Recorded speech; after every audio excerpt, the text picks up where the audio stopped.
Imagine you were a little kid back in middle school and you had some Pokemon cards and you wanted to trade your Pikachu for someone else's Squirtle, and you take the card out of the binder and you're handing it over to your friend, and then the hand of God comes down from the sky, boom, slaps you in the face and says, "No, son, you're not trading that card. Trading cards is not allowed. Trading is bullshit." Well, that's pretty much what's happening in Rocket League right now. So you may have seen this yesterday.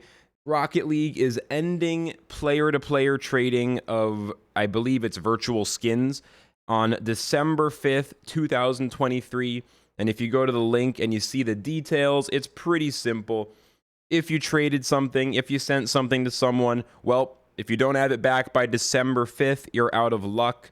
If you lent someone an item, these actions are not supported. All trades are considered final. Third-party trading websites, these are fraudulent and have no connection to Psyonix or Epic Games.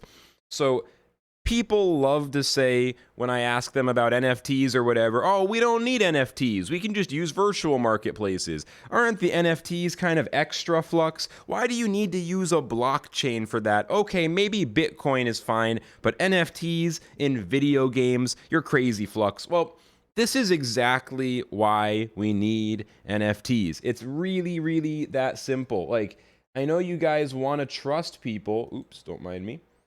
Trying to fix something. I know you guys want to trust people who have these games, they run these marketplaces. "Oh, I can trade right now. It'll probably be fine forever." And they have our best interests at heart, right? But they just don't. These companies don't generally have your best interests at heart.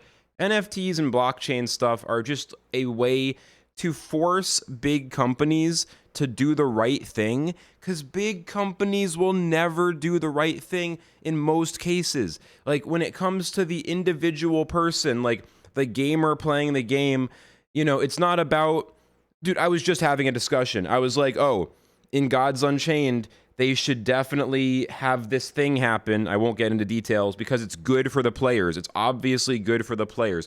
And someone's like, "Well, what's good for the players isn't really the point. Like, what about the finances?"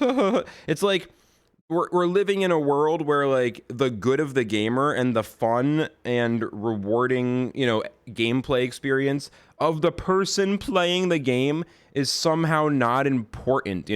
There's just incentives way beyond most of our pay grades, where CEOs and executives are making these decisions based on profits and loss, based on finances, based on money.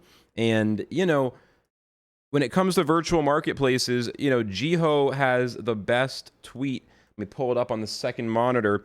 Basically, if you can't trade your items, you're getting taxed 100%.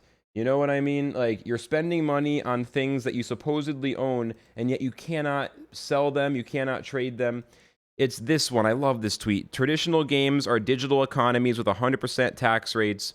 And he says Axie is better. Really, just all NFT games are better.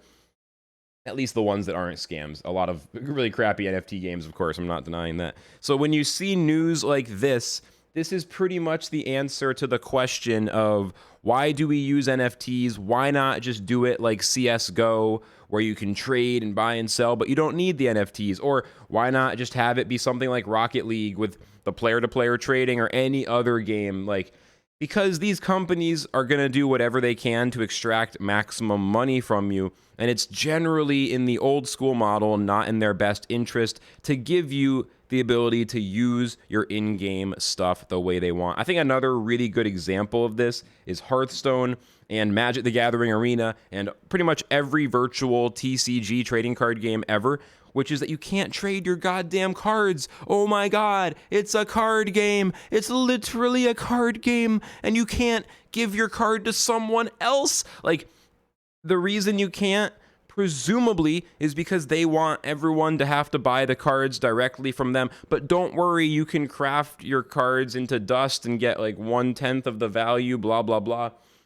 It's, we really need the NFT ecosystems to force these companies to let us have the value of the items. And if you don't believe me, then I will just ask you to believe literally everybody in the comments. Killing the game even more. Good shit, lads. Psyonix and Epic making the worst decisions possible for Rocket League. Are y'all removing the ball next? Well, that's not very epic. Delete this. Item shop on December 6th leaked, and it's like some kind of stupid, super expensive thing. You just killed an entire piece of your community.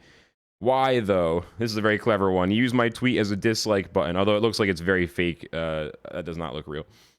It's not looking good. It is a bad idea. You know what I'm saying? Like, no one is happy about this. No one asked for this, except for some small group of financially motivated investors in some boardroom who don't play video games. Well, I'm on the side of the people who think that games should be fun and should also treat gamers with respect. And certainly, if you buy a digital thing with your real ass money, you should get real ass ownership. You should actually own it. And we need blockchains and some amount of NFT integrations for this to be enforced in games industry-wide.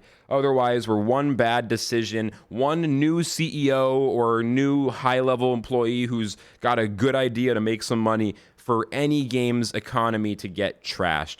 We must use blockchain to make this stuff better. The Rocket League story is just another example. So just a quick story I wanted to talk about, doing a little more of these kind of just talk to the camera style videos because I miss doing them. Thanks for watching. I'll see y'all soon. Flux signing out.